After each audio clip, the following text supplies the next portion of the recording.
ಹಣಕಾಸಿನ ವಿಚಾರದಲ್ಲಿ ಅವ್ಯವಹಾರದ ಆರೋಪ. ಜಮಖಂಡಿಯ ಪ್ರಸಿದ್ಧ ಸ್ವಾಮೀಜಿಯೊಬ್ಬರ ಬಂಧನವನ್ನ ಮಾಡಿದೆ ಸಿಐಡಿ ಅನ್ನೋದು ಗೊತ್ತಾಗ್ತಾ ಇದೆ. ಲಕ್ಷ ಹಣಕಾಸಿನ ಅವ್ಯವಹಾರದ ಆರೋಪದ ವಿಚಾರಕ್ಕೆ ಸಂಬಂಧಪಟ್ಟಂತೆ ಜಮಖಂಡಿ ಬಬಲಾದಿ ಮಠದ ಸ್ವಾಮೀಜಿಯ ಬಂಧನ ಆಗಿದೆ. ಸದಾಶಿವ ಹಿರೇಮಠ ಮುತ್ಯ ಅವರನ್ನ ಸಿಐಡಿ ಅರೆಸ್ಟ್ ಮಾಡಿರುವಂತಹದ್ದು. ಜಮಖಂಡಿ ನಗರದ ಬಬಲಾದಿ ಮಠದಲ್ಲಿ ವಶಕ್ಕೆ ಪಡೆದುಕೊಳ್ಳುವಂತಹ ಕೆಲಸ ಆಗಿದೆ. ಪ್ರತಿ ವರ್ಷ ಕಾಲಜ್ಞಾನ ಹೇಳುವ ಮೂಲಕ ಹೆಸರುವಾಸಿಯಾಗಿದ್ದರು ಸದಾಶಿವ ಹಿರೇಮಠ ಮುತ್ಯ. ಕಾಲಜ್ಞಾನ ನಿಜವಾಗುತ್ತೆ ಅಂಥೇಳಿ ಆ ಮಠದ ಭಕ್ತರ ನಂಬಿಕೆಯಾಗಿತ್ತು. ಬಟ್ ಈಗ ಅದೇ ಸ್ವಾಮೀಜಿ ಲಕ್ಷ ಹಣಕಾಸಿನ ಅವ್ಯವಹಾರದ ಆರೋಪದಲ್ಲಿ ಸಿಐಡಿ ಅವರನ್ನು ಅರೆಸ್ಟ್ ಮಾಡಿರುವಂಥದ್ದು, ವಿಚಾರಣೆಗೆ ಒಳಪಡಿಸಿರುವಂಥದ್ದು. ಜಮಖಂಡಿಯ ಬಬಲಾದಿ ಮಠದ ಸ್ವಾಮೀಜಿಯವರ ಫೋಟೋವನ್ನು ಕೂಡ ನೀವು ಗಮನಿಸ್ತಾ ಇದ್ದೀರಿ. ಸದಾಶಿವ ಹಿರೇಮಠ ಮುತ್ಯ ಅಂಥೇಳಿ ಇವರನ್ನ ಈಗ ಸಿಐಡಿ ಅರೆಸ್ಟ್ ಮಾಡಿದೆ ಅನ್ನೋದು ಗೊತ್ತಾಗ್ತಾ ಇದೆ. ಸುಳ್ಳು ಮಕ್ಕಳೆಲ್ಲ ಕೂಡಿ ಸಲಾಜಿದ್ ಮಾರಾಕತ್ತಾರ. ಹೌದು,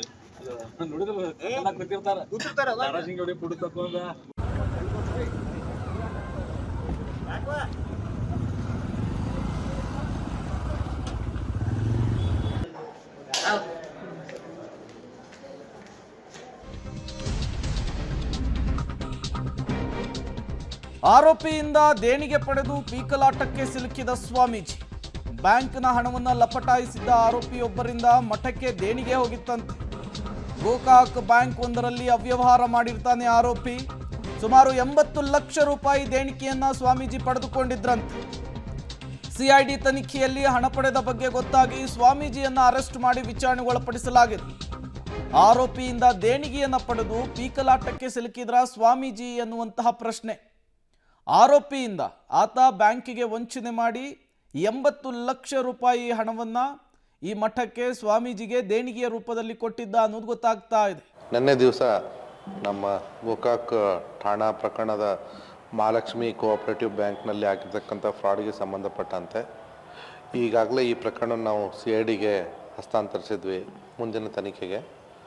ಆ ಒಂದು ಪ್ರಕರಣದ ತನಿಖೆಯಲ್ಲಿ ನಿನ್ನೆ ಸಿಐಡಿ ಪೊಲೀಸರು ಬಂದು ಈ ಸ್ವಾಮೀಜಿಯನ್ನು ತಮ್ಮ ವಶಕ್ಕೆ ಪಡೆದುಕೊಂಡಿದ್ದಾರೆ ಅನ್ನುವಂಥದ್ದು ಮಾಹಿತಿ ನಮಗೆ ಲಭ್ಯವಾಗಿತ್ತು. ಆ ಒಂದು ಪ್ರಕರಣದಲ್ಲಿ ಅವರು ಅರೆಸ್ಟ್ ಮಾಡಿದ್ದಾರೆ. ಈಗ ಮುಂದಿನ ಕಾನೂನು ಪ್ರಕಾರವಾಗಿ ಅವರು ಕ್ರಮವನ್ನು ಕೈಗೊಳ್ಳಲಿದ್ದಾರೆ. ನಿನ್ನೆ ದಿವಸ ನಮ್ಮ ಗೋಕಾಕ್ ಇದೇ ವಿಚಾರಕ್ಕೆ ಸಂಬಂಧಪಟ್ಟಂತೆ ಮತ್ತಷ್ಟು ಡೀಟೇಲ್ಸ್ ಅನ್ನು ಕೊಡ್ತಾರೆ ರವಿ ಹಳ್ಳೂರು, ನೇರ ಸಂಪರ್ಕದಲ್ಲಿ ಜಾಯಿನ್ ಆಗಿದ್ದಾರೆ. ರವಿ, ಏನಿದು ವಂಚನೆ ಪ್ರಕರಣ? ಈ ವಂಚನೆಯ ಪ್ರಕರಣದಲ್ಲಿ ಸ್ವಾಮೀಜಿಯ ಪಾತ್ರ ಏನು? ಯಾಕಾಗಿ ಸಿಐಡಿ ಅವರನ್ನು ಅರೆಸ್ಟ್ ಮಾಡಿರೋದು ಅಂತ? ಪ್ರೇಮ್, ಏನು ಜನ ಮರಳೋ ಜಾತ್ರೆ ಮರಳೋ ಅನ್ನೋ ಹಾಗೆ ಈ ಬಬಲಾದಿ ಮಠದ ಹೇಳಿಕೆಗಳು ಕಾಲಜ್ಞಾನ ಅಂದರೆ ಹಿಂದೊಂದು ಕಾಲದಲ್ಲಿ ಈ ಶಿವರಾತ್ರಿಯ ದಿನ ಕಾಲಜ್ಞಾನದ ಮೂಲಕ ಜನರಿಗೆ ಮತ್ತು ಮುಂದಾಗಬಹುದಾದಂಥ ಏನು ಬೆಳವಣಿಗೆಗಳ ಬಗ್ಗೆ ಸ್ವಾಮೀಜಿಗಳು ಒಂದು ಹೇಳಿಕೆಯನ್ನು ಹೇಳ್ತಾ ಇದ್ರು. ಅದನ್ನೇ ಕಾಲಜ್ಞಾನ ಅಂತ ಹೇಳ್ತಾರೆ. ಆ ಹೇಳಿಕೆಗಳು ನಿಜವಾಗುತ್ತೆ ಅನ್ನೋ ಒಂದು ಕಾರಣಕ್ಕೆ ಬಬಲಾದಿ ಮಠದ ಪವಾಡ ಹೆಚ್ಚಾಗ್ತಿದ್ದಂತೆ ಭಕ್ತಗಣ ಹೆಚ್ಚಾಗುತ್ತೆ.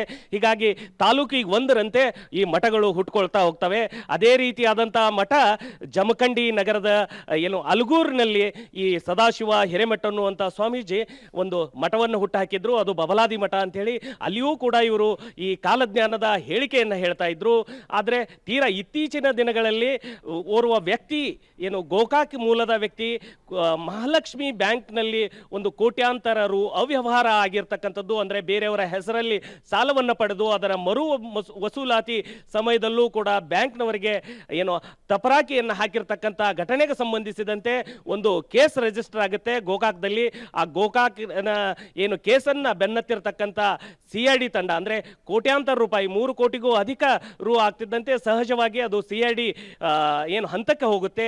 ಆ ಕೇಸಿನ ಹಿನ್ನೆಲೆಯಲ್ಲಿ ಇವರು ಸಿಐಡಿ, ಧಾರವಾಡದ ಸಿಐಡಿ ತಂಡ ಇನ್ಸ್ಪೆಕ್ಟರ್ ಅಗ್ನಿಯವರ ನೇತೃತ್ವದಲ್ಲಿ ನಿನ್ನೆ ಜಮಖಂಡಿ ನಗರದ ಅಲಗೂರಿನಲ್ಲಿರ್ತಕ್ಕಂಥ ಬಬಲಾದಿ ಮಠಕ್ಕೆ ಬಂದು ಸದಾಶಿವ ಸ್ವಾಮೀಜಿ ಅವರನ್ನ ವಶಕ್ಕೆ ತಗೊಂಡಿರ್ತಕ್ಕಂಥದ್ದು. ಈಗಾಗಲೇ ಗೋಕಾಕ್ನ ಪೊಲೀಸ್ ಠಾಣೆಯಲ್ಲಿ ಅವರ ವಿಚಾರಣೆ ಕೂಡ ನಡೀತಾ ಇರತಕ್ಕಂಥದ್ದು.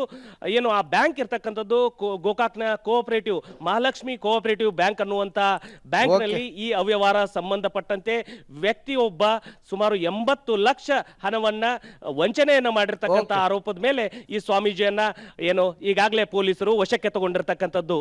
Prem, okay, thank you Ravi ತಮ್ಮೆಲ್ಲ ಮಾಹಿತಿಗಾಗಿ.